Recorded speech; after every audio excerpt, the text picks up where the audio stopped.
নমস্কার বন্ধুরা, শ্রেয়াস কিচেনে আপনাদের সবাইকে স্বাগত। আজকের পর্বে আমি নিয়ে এসেছি কবি সম্বর্ধনা বরফি রেসিপি। আমাদের কবিগুরুর 50তম জন্মদিনে প্রজ্ঞাসুন্দরী দেবীর বানানো এই কবি সম্বর্ধনা বরফি রেসিপি আজ আমি আপনাদের সাথে শেয়ার করছি। সামনেই আসছে 25শে বৈশাখ, সেই জন্যই বানিয়ে নিলাম কবি সম্বর্ধনা বরফি, যা হচ্ছে ফুলকপির বরফি। ফুলকপিটাকে ভালো করে সিদ্ধ করে নিয়ে তারপরে জল ঝরিয়ে শিলনোড়াতে বেটে নেওয়া হয়।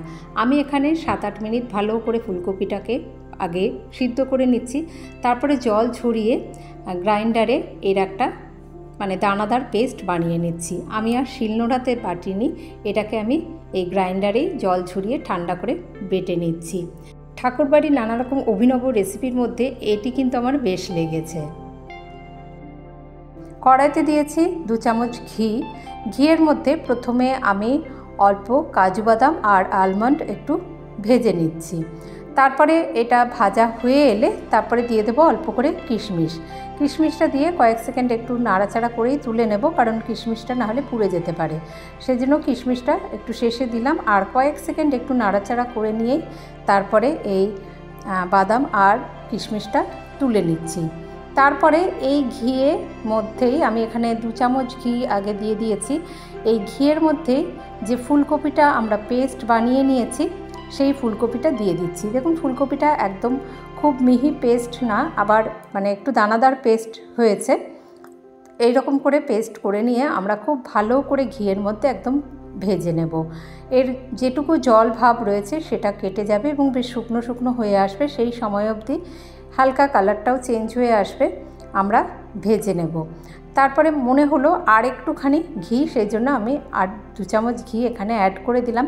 যেহেতু প্রথমে একটু বাদামটা ভেজে নিয়েছি, সেই জন্য একটু ঘিটা কম মনে হচ্ছিল, তার জন্য আমি আবার একটুখানি ঘি দিয়ে নিলাম, যাতে কড়াইতে লেগে না যায়। ঘিয়ের পরিমাণটা সেই রকম রাখতে হবে। তারপরে যখন খুব ভালো করে 7-8 মিনিট একদম ভাজা হয়ে গেল, ফুলকপিটার বেশ জলটা একদম শুকনো হয়ে গিয়েছে, তখন আমি এখানে দিয়েছি 1/4 কাপ চিনি। চিনিটা খুব ভালো করে একটু মিশিয়ে দিলাম।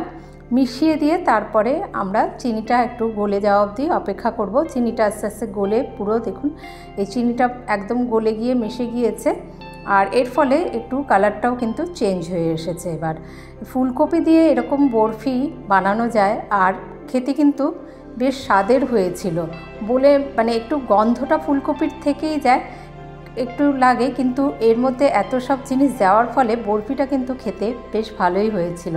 এখানে আমি 1/4 কাপ খোয়া একটু ভালো করে হাতে একটু ভেঙে ভেঙে দিয়ে দিলাম।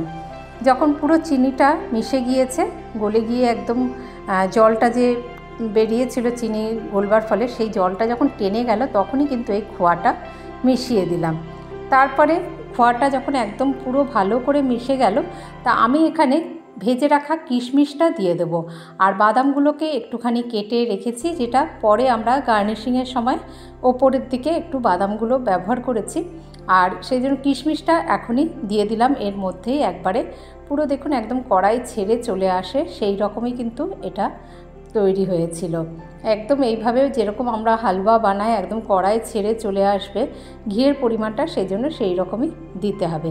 একদম শেষে এখানে আমরা দিয়ে দেব একটু 1 টেবিল স্পুন দুধের মধ্যে কয়েকটা স্যাফরনের তার ভিজিয়ে রেখেছিলাম, স্যাফরন, সেই স্যাফরন মিল্ক দিয়ে দিলাম। এবার যেহেতু এই স্যাফরন মিল্কটা দেওয়া হলো, তা এটা আবার ভালো করে একদম মিশিয়ে নেব।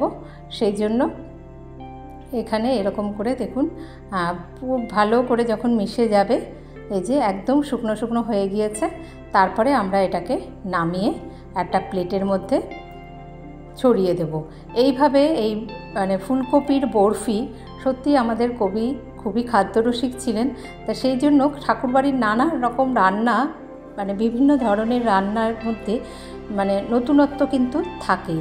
তাই এই কবি সম্বর্ধনা বরফি, যেটা কবির 50তম জন্মদিনে প্রজ্ঞাসুন্দরী দেবী বানিয়েছিলেন কবির জন্মদিন উপলক্ষে, তার সামনে 25শে বৈশাখ আসছে বলে আমি আজকে এই রেসিপিটি আপনাদের সাথে শেয়ার করলাম।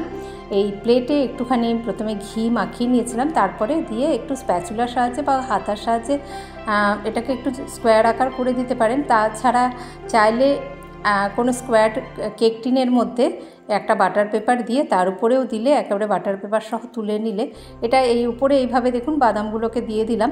এবার এটাকে ঘন্টাখানেক একটুখানি রেখে দিয়ে তারপরে কেটে নিয়ে বরফির আকারে সার্ভ করে দিলে আমাদের এই ফুলকপির বরফি বা কবি সম্বর্ধনা বরফি কিন্তু রেডি হয়ে গেল। রেসিপিটি নিশ্চয়ই ট্রাই করবেন। আর আমার যে সকল বন্ধুরা আমার পাশে আছেন তাদেরকে অসংখ্য ধন্যবাদ জানিয়ে আজকে আসবো আবার অন্য রেসিপি নিয়ে। ভালো থাকবেন সকলে, ধন্যবাদ।